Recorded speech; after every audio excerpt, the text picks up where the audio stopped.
Hello bachcho, let us read this given question. So the given question says that a small mirror of area A and mass m is suspended in a vertical plane by a light string. A beam of light of intensity I falls normally on the mirror and the string is deflected from the vertical by an angle theta in the equilibrium. Assuming the mirror to be perfectly reflecting, we have. देखिए बच्चों, यहाँ पे हमें mirror को consider करना है। सबसे पहले हम डायग्राम समझ लेते हैं।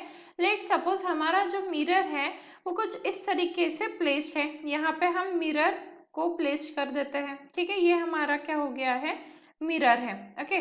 देन उसके बाद हमें क्या बोला है, small mirror of area A and mass M is suspended, मतलब इसका एरिया हमें गिवन है जो ए है और मास क्या है, m है। A beam of light of intensity I falls normally on the mirror, मतलब जो लाइट है वो क्या आ रही है, नॉर्मली इस पे फॉल हो रही है। तो ये देखिए यहाँ से हमारी लाइट आ रही है जो इस पे फॉल हो रही है, तो ये लाइट नॉर्मली मिरर पे फॉल हो रही है।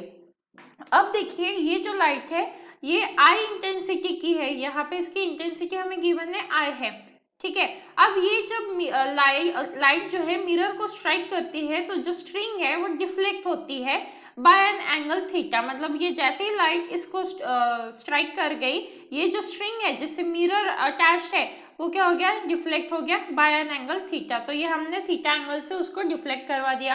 अब हमें बोला है assuming the mirror to be perfectly reflecting, we have.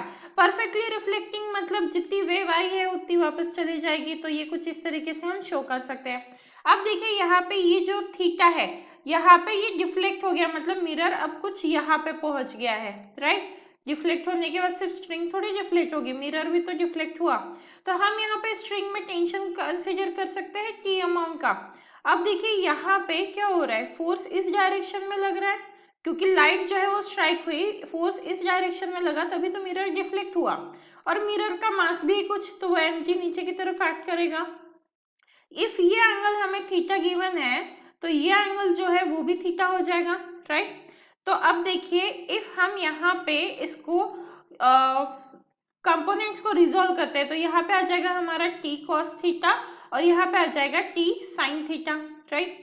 अब t sin थीटा और f की अगर आप डायरेक्शन देखोगे तो एग्जैक्टली अपोजिट है, इसीलिए जो t sin थीटा है, t sin theta will be equal to f हम लिख सकते हैं, वो एग्जैक्टली अपोजिट है, एक दूसरे को बैलेंस कर रहे हैं। और t cos थीटा के लिए आप देखिए mg हम लिख सकते हैं, तो ये t cos theta is equal to क्या हो जाएगा, mg हो जाएगा। इसे इक्वेशन 1 दे देंगे, इसे 2 दे देंगे।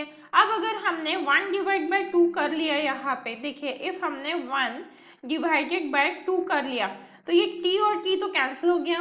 साइन थीटा और cos theta, sine theta by cos theta क्या बन जाएगा, tan थीटा बन जाएगा। N is equal to F by M G, ये इक्वेशन हमें मिल जाएगी, मतलब tan theta is equal to F by M G, ये हमें मिला है, ठीक है। अब आगे देखते हैं। अब क्या होगा, जो लाइट है उसका रेडिएशन हम कंसिडर करते हैं, उसके लिए हम क्या लिख सकते हैं, E is equal to H mu.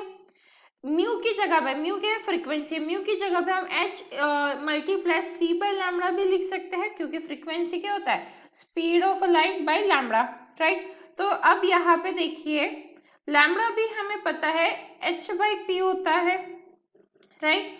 तो यहाँ से हम change in momentum of light due to reflection find out कर सकते हैं।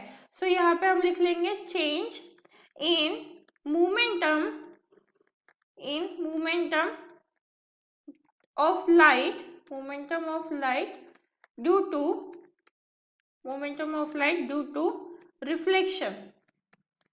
तो क्या हो जाएगा यहाँ पे delta P is equal to क्या मिलेगा हमें, P2 माइनस P1, क्योंकि चेंज इन मोमेंटम निकाल रहे हैं, तो ये क्या हो जाएगा P minus of minus P, क्योंकि अब देखिए डायरेक्शन रिवर्स हो रही है यहाँ पे लाइट की, राइट। यहाँ पे देखिए ये P और यहाँ पे ये P, तो डायरेक्शन रिवर्स हो रही है इसलिए P माइनस P, और वैल्यूज P2 और P1 दोनों P के इक्वल क्यों है, क्योंकि मिरर परफेक्टली रिफ्लेक्टिंग था इसीलिए, ठीक है। तो इसका आंसर क्या आ जाएगा हमारे पास, change in way, that is delta P will be equal to twice of P, right. तो चेंज इन मोमेंटम हमें क्या मिला, ट्वाइस ऑफ P। अब अगर हम फोर्स फाइंड आउट करेंगे ये लाइट रेडिएशन के वजह से जो मिरर पे हुआ, मतलब F की वैल्यू, तो फोर्स इज इक्वल टू हम क्या लिख सकते हैं, force can be written as change in momentum by change in time, right. तो ये क्या हो जाएगा हमारा 2P बाय डेल्टा T। वही 2p को हम क्या लिख सकते हैं, 2e by C into delta T, right. तो यहाँ से हमें f इज इक्वल टू क्या मिल जाएगा, ट्वाइस आई ए बाई सी। क्यों, क्योंकि जो इंटेंसिटी है वो क्या होता है, energy by area into change in time. ये होता है हमारा आई की इक्वेशन, दैट इज इंटेंसिटी। अब क्या करेंगे, देखो हमारे पास एक इक्वेशन है tan थीटा के टर्म्स में, tan theta is equal to F by M G, इसका यूज कर लेते हैं अभी। तो क्या मिलेगा हमें, यहाँ पे देख लेते हैं, tan theta is equal to मिल जाएगा हमें twice I A and divided by M G जो पहले से था एंड मल्टीप्लाई विथ सी आ जाएगा, राइट। तो देखिए यहाँ पे ये f की वैल्यू हमने ट्वाइस आई ए बाई सी इसका यूज किया है, ठीक है। तो अब क्योंकि थीटा हमारा, इफ हम थीटा को बहुत छोटा कंसीडर करते हैं तो हमारा ये twice I A by M G C आ जाएगा।